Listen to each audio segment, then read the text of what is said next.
Hi, welcome back to another session of the certificates and documents that are required to be carried on board ships. So, as I mentioned, this is based on the IMO MSC circular that is there for the certificates and documents, as well as I have a write up here, as I mentioned, and I'm going through the documents required as per first the SOLAS Convention, then I continue with the load line, MARPOL, and rest of the other conventions as in the write up. Okay, the last we stopped at the safety management certificate that is issued for a ship based on the class society's external audit and vessel's compliance to all the procedures and uh, regulations as per the ship's SMS. So, what does it say? So, the administration or an organization, I'll read it out, recognized by it shall, before issuing the safety management certificate, verify that the company and its shipboard management operate in accordance with the approved safety management system. Now, the last we talked about was the safety management certificate being approved. It need not be approved by the class. It's a set of manuals which are there on board, and unlike the ship security plan that has to be specifically approved by the flag state for that particular ship. Right. Okay. Then, that made me thinking, and then I went back to my colleagues in the office, and I wanted to specifically sort out this what it says as per the MSC circular, approved safety management system. Okay, as you all know, companies, shipping companies, to operate type of vessels should have an SMS prepared, and as per the ISM code, not alone the ISM code, various other ISO instruments like quality management, environment, health and safety, etc.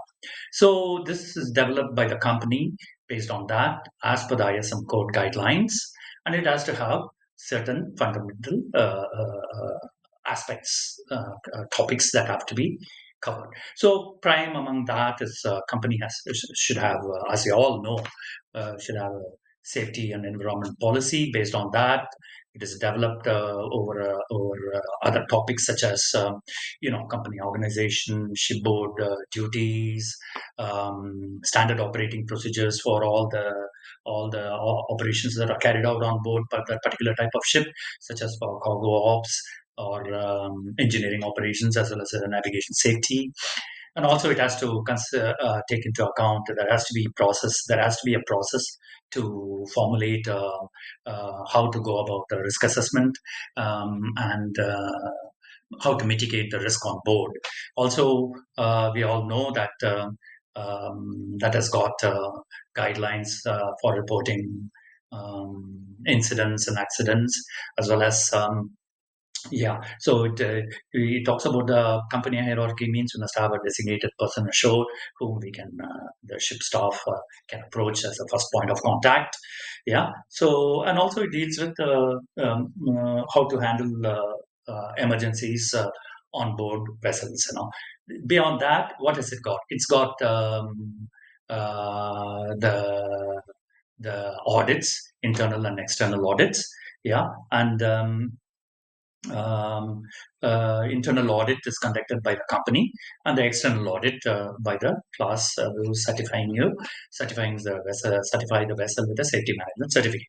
So the topic of approval of the SMS is more or less related to this. Okay, I come to the point of the audits. Company does its own audit. That vessel complies with after having developed the SMS. The vessel complies with this SMS system on board, and the external audit, when he comes, he makes use of this SMS to audit us on the procedures and the methodology that we adopt to implement SMS, and issues a safety management certificate. Well, so at the same time, office is also audited by classification society for the resources they must have to deal with that particular type of ships, because SMS is for a particular type of ships. Say it's different for cargo ships, tankers, gas carriers, bulk carriers, etc. So that is in the ISM code, as per the ISM code. Okay, company is audited. Company on with what instrument they audit? They audit based on the ISM code. That the auditor makes sure the company has got a functional, active safety management system manuals. And all the instructions and guidelines are followed by the company, and it's all reciprocated on board. Back and forth. So by so doing, by verifying the procedures and reporting formats and the kind of risk assessments that are carried out, and what is the feedback on the vessel from the vessel. The classification society gives a documented compliance to the company. Yes, so you can now you have set up a good SMS, and then you can operate the vessels under the category that is mentioned in the document of compliance. So on board too. So we, as part of the SMS, we are required to undertake reviews of the safety management system manuals. That is either done every 6 monthly or once a year. So this involves active participation of everybody on board, senior officers, and the ratings based on the inputs that we receive during safety committee meeting or management committee meeting, or any other that could improve the safety management system as a whole. So this SMS, yeah, unlike other documents which are on board, this SMS is a very dynamic manual in the sense. So there are reviews done on board that is fed back to the office. They see whether that is applicable to the industry wide, to the whole fleet, or there are some new regulations under SOLAS, MARPOL, and other environmental conventions that come into force that has to be implemented on board. So the SMS has to be reviewed again. Revisions have to be done and then included in the SMS, and it is conveyed to the fleet of vessels. So in this instance that we can see, and also the class is also kept updated. Who issues the certificate of, document of compliance. So in this case, it is quite obvious. Yeah. So the controlling authority of the SMS is the company, that is our office. They get the inputs from the vessel, they get the input from various other bodies, from the class and other thing. And as I said, this SMS manual is very dynamic, and they do the revisions and they convey it to the fleet of vessels, whether vessels keep them as hard copies or in a soft copy format. So that is up to the company. So in this case, who is the controlling authority? The controlling authority is the company. So without them, that we cannot include anything in the SMS on our own by ourselves. So it is safe to assume in this case, when they talk about that the shipboard management operates in accordance with the approved safety management system, the approving authority, approval or the controlling authority in this is the company that makes sure that the safety management system complies with all the ISM code, ISO instruments if there are any, and all other conventions, all other IMO instruments. So that the ships are operated safely, yeah, risks are mitigated, and environment is protected, and vessel does its commercial operations in a safe manner, safe and with a due concern to the protection of the environment. So that's a basic idea. So in this instance, so what we get to understand is the SMS manual on board. Yes, it is approved. By whom? It is by the company. Controlling authority is the company. And are they alone do that to their whims and their intentions. No, it has to comply with all the guidelines of the ISM, ISO instruments, and how it is again for the control by the class society who go to the company for issuing the document of compliance. So they verify everything. They very based on that SMS manual. They take that the vessel is the company is complying with the SMS with the fleet of vessels that they have. They do a sampling fleet of vessels there for their inputs on incidents and accidents, corrective actions, preventive actions. Yeah, so all those things. So that is what. So it's totally confirmed that yes, SMS are approved by the company, and they make sure that they are revised time and again. And again, it's a very dynamic manual. Unlike we talked about all other documents, this is a very dynamic. It keeps changing. It's updated, and it's a cooperative effort by the company and the ship staff, and of course the external bodies.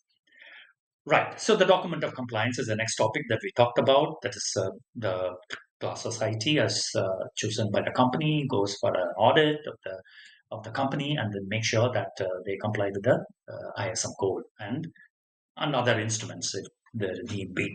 Okay, these are all for specific types of ships. So if they are operating, say, not alone container ship, they have bulk carriers and tankers. So the salient features in SMS must consider the due aspects of bulk carrier operations, tanker operations that ought to be included in the SMS manuals. So that is SMS. Then we come to the continuous synopsis record. Continuous synopsis record, as the name suggests, it is a continuous record that is to be kept on board, issued by the flag state. And this contains basic data of the ship's name, call sign, port of registry, the owner's name, and company as per ISM, as well as under which class it is classified, classed, and then who are the issuing class authority for all these ISM, ISPS, and MLC certificates. So over a period of its lifetime, ship may have 3 or 4 or 5, many synopsis records because of change in ownership or change in class or change in the call sign. So it has to be updated. So it's not a single document. Single document, yes, continuous synopsis record 1, 2, and 3 follows sequentially. It also must contain, if it has gone revisions, it has undergone revisions and change of all these things I talked about. It has to have a form. There's one form 2 and there's one form 3. Form 2 is the application to revise the continuous synopsis record by the company, by the ship, to the flag state, saying that yes, I've changed the flag. So that is a amendment form that is submitted to the flag state, which issues the CSR, and there is a revision of all these things have to be sequentially recorded. So form 2 and form 3, all these things are kept together. And one thing I found is, like, whenever the first, as the flag state issues a continuous synopsis record, they transmit electronically on board. Once a hard copy is received, that has to be signed, the first thing, and it is to be filed in the appropriate documents. So that is CSR document. Right. Okay. Issued by the flag state, and it's a continuous record from the birth of the ship until it's scrapped. Yeah. Okay. Now we come to another topic, interesting one. This is concerning ship security plan and associated records. So what does it say? Ships shall carry on board a ship security plan approved by the administration. The plan shall make provisions for the 3 security levels as defined in Part A of the ISPS Code. So I don't want to go into details of how ISPS came about and how ships must have. So the ship security plan is very ship specific. It's only for that particular ship. Though the company may have a series of sister ships around, it's not conveyed to it's not a common document for all the ships. It is specifically to that particular ship, and the people who come on board have to be specifically trained as per the ship security plan for that particular ship. And even though the staff, I've time and again has seen, they've come from another sister ship, and they always say, yes, we know the locations of everything here, security equipment or restricted areas, and the security duties and all. I said no. See, the last ship is the last ship that you forget about it. This is a, even though probably, yeah, in all likelihood, mostly it'll all be the same. But still, you come to the ship.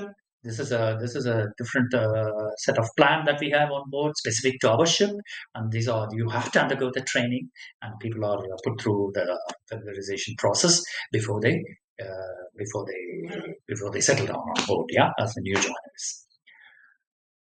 Well, so on the topic of ship security plan and the security levels 1, 2, and 3, I leave. I mean, everybody knows the proper definition of security level 1, 2, and 3. So, what I'm going to show you is three simple steps. This is mainly for the new joiners or freshers, not new joiners. New joiners to the shipping industry who come on board for the first time on board, freshers as well as the junior officers or the ratings.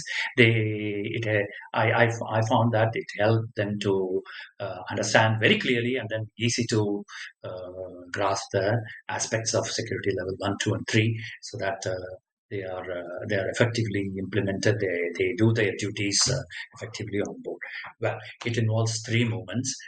Bear with me. So, right. Okay. So, um, we have security level 1. Security level 1, I don't want to, again, as I said, I don't want to go into the definitions. So security level 1, to a simple point to remember is, at all times, watch my hand, at all times, minimum security measures, okay? At all times, minimum security measures.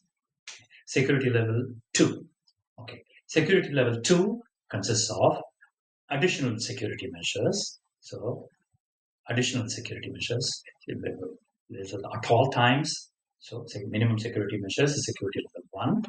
So minimum security measures for security level 2 become additional security measures, and the time comes for a certain period of time. So there is a threat which is not clearly identified, but yes, we need to be on additional security on board. Security, we have to implement additional security measures on board. So they promulgate for a certain period of time, and you have to have additional security measures as per the ship security plan. So both are equal now. Security level 3. Security level 3 is imminent. That is, at all times comes now. So the security level 3 time period is very limited. In all likelihood, it is imminent. It's going to happen now. Take action immediately. What are the security measures? Full security measures. That means evacuate, abandon ship, yeah, stop cargo work, yeah, raise the SSA's alert, and call for shore assistance. Yeah, to the safety of life is prime most. Yeah, in all these aspects. So security level 3 is security measures are full and the time is limited or imminent danger now, so that you take immediate action to safeguard yourself and the vessel. Firstly, to safeguard people on board. That is security level 3. Okay, so this is for the staff, juniors and freshers who are first time into the industry to easily remember. So Americans call it in a different way. They call it as a maritime security level 1, 2, and 3. They call MARSOC level 1, 2, and 3. That everybody you all know. So security plan is developed, and it is you have to that it has to be submitted to the class flag as recognized by the flag state, yeah, as chosen, and then the class has to approve this ship security plan. That means we cannot make any amendments to this unless that is the company conveys to the class and get it approved, and it is included. So it includes, so this has got lot of documents, lot of records that are need to be kept for the maintenance of security on board vessel. So some of them, I mean, it's well established. They've got different files. They have to be under the safe custody of the master. So at times, one or two times, I've seen this files left on the bridge. Um, and yeah, nothing happened because they wanted to update certain events in the records. Yeah, so once it is done, it has to be immediately, you have to update and then brought back to the master's cabin for safe custody, because we don't want to leave anything around. And the vessel calls some port, and then we don't want any external authorities to come into contact with any of these security things on board, security files and their procedures on board. Well, so SSA's button is also there. SSA's button, all ship staff should be aware where it is located and what it does. Okay. So that's the security, ship security plan and security equipment that are kept on board, and then the records that are to be maintained on board. Yeah, well, we have to have drills also as per ship security plan, training as well as drills. So the drills I've seen, almost for piracy drill, designated citadel may be there on some ship with a facility provided, basic facility, so that we can safeguard ourselves there. So when the drill is raised, so this is the only drill, I suppose, yeah. So the rest of the drills, it allows some time that we get ready ourselves, wear the proper PPE, and then go for the drill, and then assemble at the muster point, and then act as per the command instructions. Only many times I find for this drill also, when we conduct on board that piracy drill, and eventually finally everybody must assemble in the citadel. I found people again are fully attired. That means they take their time to go and put on off-duty people to put on the PPE in the change locker and then come over there. I said no. So this is the only drill probably, yeah. So the time is of essence here, that we must get into the citadel and lock ourselves up, yeah. So I mean, you have to wear clothes, right? Yeah, but it can happen at any time of the day or night. So quickly wear some clothes and then run to the citadel, and so that people are safe over there. And then the going into citadel and the cut count is taken in the shortest period of time, and everything is locked up. Okay, so international security certificate again. International security certificate is issued by the class on behalf of the flag state. Again, it is subjected to intermediate verification, and then final audit also. I mean, by the class. So before that, as I mentioned, company arranges for intermediate audits to make sure the vessel complies with the ISM code and then follows the SMS explicitly. So, having said that, SMS or the ship security plan are two very important documents that one must be very familiar with. So, and so that it will help us to better appreciate the risks involved, better be prepared for the contingencies, emergencies, better informed whom to contact in case required for whatever reason on board, ashore. So that's these two are very, very important documents, very, very important aspects of the documents that are held on board. Particularly SMS is very dynamic, very, very, very back and forth. It comes and then it involves all aspects of ship operation. So that's it. So we are coming to an end of these SOLAS certificates under section 1 of this MSc circular. Rest of the certificate follows. It's not finished there. So then the MARPOL certificates start in this column. Like you have oil record book, shipboard oil pollution emergency plan. We're not going to discuss about it now. I'll come to that later on. We'll go to section 2. These are all MARPOL items. And then what do we have? After that, MARPOL, and then SOX file, NOx file, NOx technical files, STCW codes, anti-fouling system, all these things we'll talk about it later. Ballast water management, and then bunker convention and wreck removal convention they talk about. We will do that. I hope we can be done with it as easily as possible. Okay, so section 2 is in addition to the certificates listed in section 1 above, passenger ships shall carry. So I'm not going to go into passenger ships because I'm not qualified, because I'm not sailed on passenger ships to talk about it in detail. Okay, then What do we have? What do we have? Number 3, in addition to the certificates, Section 3 of the same circular, IMO circular, which has the details of list of certificates and documents that are to be carried on board. Section 3 is, in addition to the certificate listed in Section 1 above, cargo ships shall carry. Okay, cargo ship safety construction certificate. Okay, cargo ship safety construction certificate.